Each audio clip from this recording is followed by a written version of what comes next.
Ryan Garcia shocks the world of boxing with a win over Devin Haney and starts calling out Gervonta Davis, KSI, Logan Paul. And speaking of KSI and Logan Paul, Prime is currently facing a lawsuit due to the potential use of cancerous chemicals found in the drink. Elon Musk is being sued by the Australian government and faces fines of up to $800,000 a day.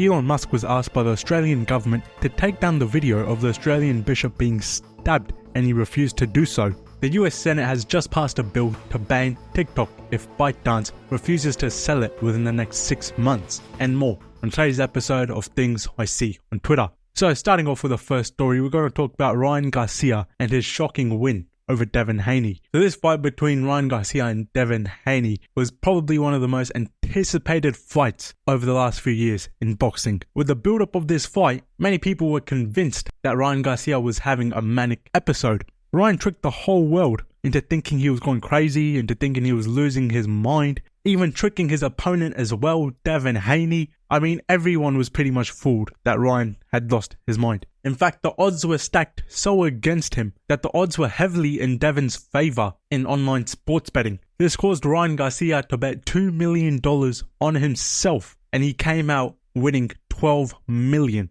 And Ryan Garcia afterwards went on the Patrick Bet David podcast and admitted that everything was fake and it was all just fight promotion. You trolled the entire world with the fight. So was this all an act? What part of it was real? Tell us about it. I mean, my cameraman Chance, Ajay's there.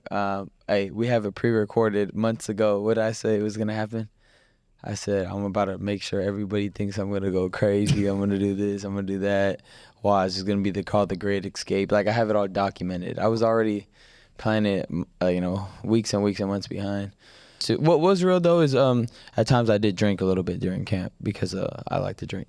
Yeah. Now after the loss, Devin Haney was seen out celebrating. Now why was he celebrating? Because technically he still has his belt. At the weigh-ins, like you just heard Ryan say, he likes drinking. He was pretending to drink a beer at the weigh-ins. And he also missed weight by 3 pounds, causing him to get fined $1.5 million. And what this also meant was they weren't fighting for the belt anymore. So win or lose, Devin Haney is still technically the champion. He was seen out celebrating. And it's shameless if you ask me, man. It's shameless if you ask me. 3 pounds or not, Devin Haney got dropped 6 times in the fight and he's there celebrating. But Ryan Garcia was also calling Tank Davis out for a rematch. But this time, instead of fighting at 135, to fight at 145. Now Ryan also acknowledged that this probably was not going to happen, that Tank would never jump up 10 pounds to fight Ryan. And after Ryan's win against Devin, Tank was also tweeting at Ryan, asking him to hang out, you know what I'm saying, said we got to party together. He was on his P. Diddy shit, man. No Diddy, you know what I'm saying. But Ryan wasn't done there because he's still calling out KSI and Logan Paul. So KSI and Logan Paul were making fun of Ryan on the Impulsive podcast, saying that he needs to go see a mental therapist, that he's having a manic episodes. And now the tables turned, you know what I'm saying? It turns out Ryan was faking the whole thing and he was out calling Logan Paul a prick on the PBD episode, and he kept on shitting on Prime. And speaking of Prime is facing a legal action lawsuit due to the findings of potentially hazardous chemicals in their drinks. So Prime is now going through a new lawsuit after it was discovered that their drink has PFOs, which is forever chemicals. One lawyer on TikTok actually spoke about this and said he had a 10-year-old and his mother talked to him about how her son got leukemia after drinking Prime. Now knowing that Prime contains these chemicals, it's very much likely because of it. These chemicals are known to cause cancers and deteriorate your health since they're forever chemicals and your body can't get rid of them. So at first when I saw this video, I also thought that this was just a rumor, it was just fake. People were just spreading fake news. But then I actually looked into it, and you have a lawsuit being conducted by Milberg, Coleman, Bryson, Phillips, Grossman, a prominent law firm established in 1965 with a long history of representing clients in significant legal battles concerning public health safety. So this is an actual well-established proper law firm that is suing Prime because there have been cancerous chemicals found in their drink, with one claim even being made that it caused one child to get leukemia. Now obviously we don't know how true the leukemia stuff is, with the grape flavoured Prime containing more of this cancer causing chemicals referred to as PFOs. These chemicals are called forever chemicals because they don't break down in the human body, and this is why they're so dangerous. So we'll see what happens with Prime Man, if they're actually going to go through with this, and if this gets proven right, this is a massive loss for KSI and Logan Paul. Not only is their name attached to this, for the last 2 years they've been marketing this drink so much, but also all the athletes and all the other YouTubers they're signing. I mean, they recently signed Speed. They signed these soccer players, Haaland or something, I forgot his name. I think they also signed some UFC fighters. They signed Israel Adesanya, I'm pretty sure. And I think they signed with the UFC as well, along with some basketball teams. I mean, they've signed with so many people. And now this drink causes cancer, you know what I'm saying? So this is crazy. We'll see what happens with this. But moving on to the next topic, we have Elon Musk versus the Australian government. The Australian government is trying to ban the video of the bishop getting stabbed in a church that happened just a week ago. Now this incident went insanely viral all over social media, not just X, not just YouTube, everywhere. This was a massive incident, and the Australian media is trying to take the video down, saying that it promotes hate speech, misinformation, and it's dangerous to people to see this video. And Elon Musk refused to take it down. Although he refused to take it down on the platform, he did take it down specifically just for Australia. So if you're Australian, you can't see the video. You can obviously get around it. You can use like VPNs and stuff. But he left the video out there for the entire world to see. So if you're in America or Canada or any other country, you can see the video. It's just banned for Australians. But that wasn't enough for the Australian government. They're still coming after him. They want this video banned across the entire world. And Elon Musk is just simply not doing it. He's simply not doing it. He's not complying with the Australian government. And you have the Prime Minister, you have Australian senators that are going out on TV and attacking him. Just shows his arrogance. This is an egotist, totally out of touch, chosen ego and showing violence over common sense. So when it comes to the tech billionaire, like I've already said, I think he's a social media knob with no social conscience. He has absolutely no social conscience. Someone like that should be in jail and the key be thrown away. That bloke should not have a right. You have another senator, Jackie Lambie, who's calling Elon Musk a knobhead and saying that he needs to be jailed because he refuses to take down this video. And this is like serious news, you know what I'm saying? Because the reason this is so important is it literally goes against free speech. Here we have Anthony Albanese going on TV and slandering Elon Musk. And this is a common tactic used. When they can't attack your argument, they just attack you as a person. They know that their argument holds no weight. So what do? Instead of attacking his argument, they attack him as a person. They start saying he's ego-driven, he's out of touch, he's a knobhead, he's this, he's that. You know what I'm saying? Just attacking him and slandering him as a person because they cannot attack his argument. And the more you look at it, the more you realize that there's so many holes in the government story and what they're trying to say. Because they want the video taken down on X, but the video is still available on YouTube. The video is still available on Facebook. You can still find the video on Instagram. So why don't they want it taken down on all those places as well? You know what I'm saying? Because Elon Musk and Twitter is currently the only platform pushing free speech as much as it is. And all of this is done in the face of stopping hate speech. They don't want to spread misinformation. They want to protect people from seeing harmful content. That's all a lie. They're just sitting here trying to push a narrative and trying to stop free speech and people from seeing the content we want to see. Why does the government have to choose what content we see online and what we don't see? This is literally just censorship. And when Elon Musk refuses to comply, now they're just going to slander him, sit there and say he's ego-driven, he's out of touch, he's delusional, that he's spreading hate speech and he's spreading misinformation when he's not doing any of that. He's literally not doing any of that. Elon Musk should be thrown in jail because he refuses to ban a video on his platform, which is perfectly legal to be on the platform. And he's not taking it down because the Australian government wants the video taken down because it makes them look bad and their policies look bad. That's why Elon Musk should be thrown in jail. They're censoring free speech. They're trying to control what people can and can't see. As much as they want to sit there and act like they're doing it for the people, they're not. And now he's being threatened with facing a daily fine of up to $785,000 for each day he doesn't take down the video. Global Government Affairs, the Twitter page, posted, "The recent attacks in Australia are horrific. Assault on free society. Our condolences go out to those who have been affected, and we stand with the Australian people in calling for those responsible to be brought to justice."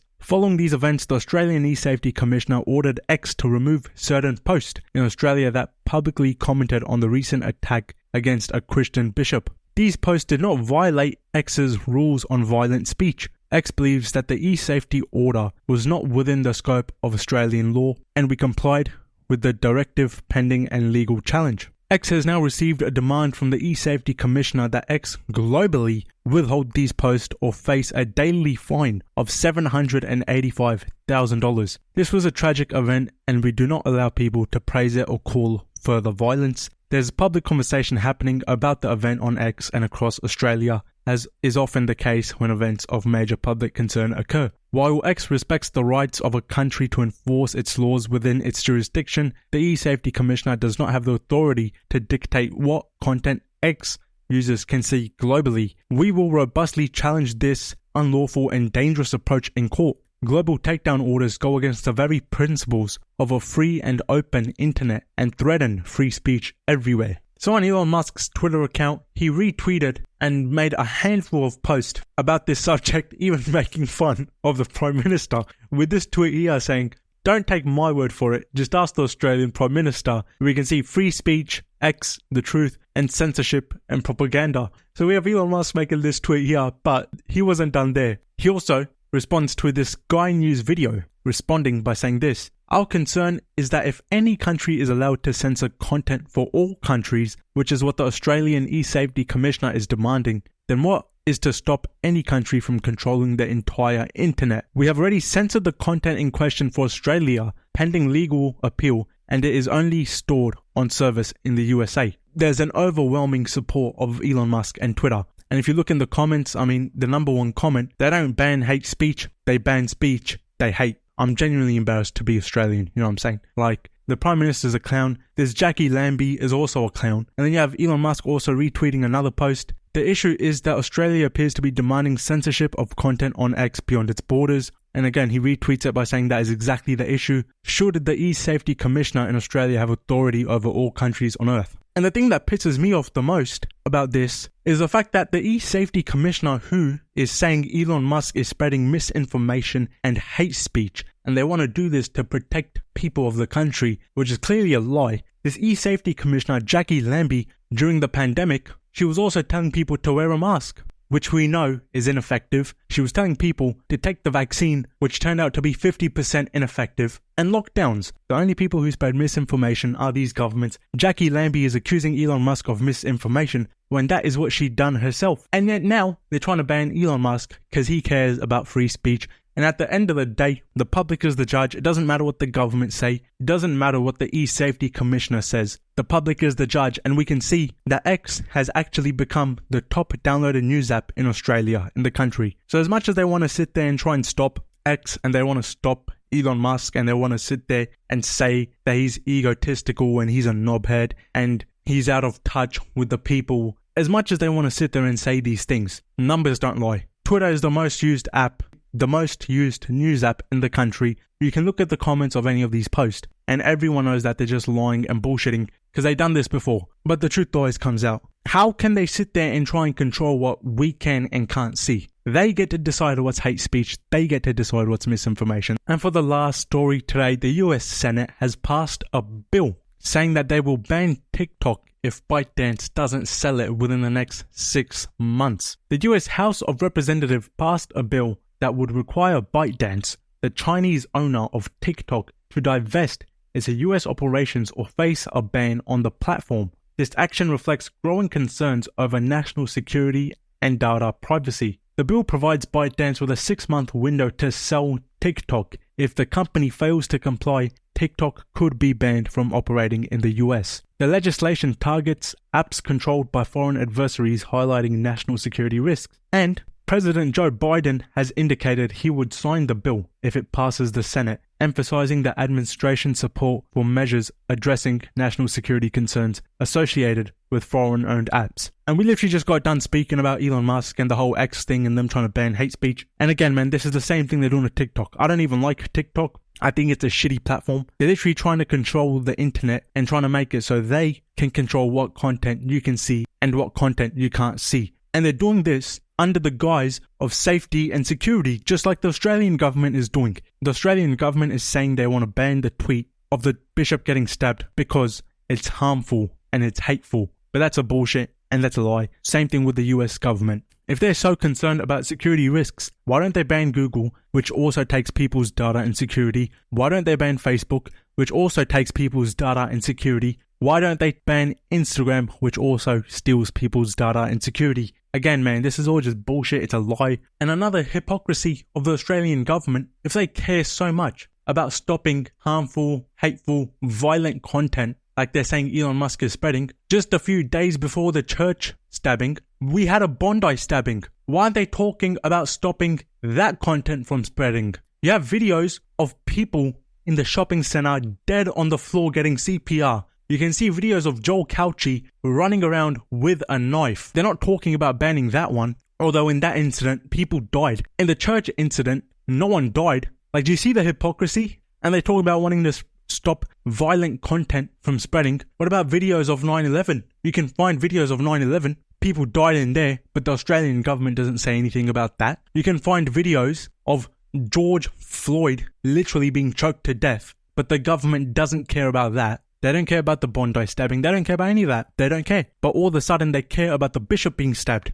And now this TikTok ban is basically what's going on here, but in a larger scale in America. And most people are concerned about their First Amendment rights in America. There are arguments being made that banning TikTok could violate the First Amendment, which protects free speech and access to information. Critics argue that blocking access to TikTok would suppress a unique medium of expression, which is especially popular among young Americans. And there's also concerns about the users and creators, because a lot of people make a living on TikTok and a lot of people run businesses on TikTok. So you also have that concern as well of a lot of people that they're going to lose their livelihood. You also have people worried about the fact that if the US can ban TikTok, this might push other countries as well to see what the US is doing and follow in their lead. And although I don't like TikTok as an app, I think it's a shitty app. It is like scary, you know what I'm saying? The fact that they can just ban an app across the whole country just because they don't like it. And they sit there and make up false justifications and false reasonings saying the data breach and security concerns when every single app steals your security and data. And that's how a lot of these apps actually make money, is because they take your data and sell it to other companies.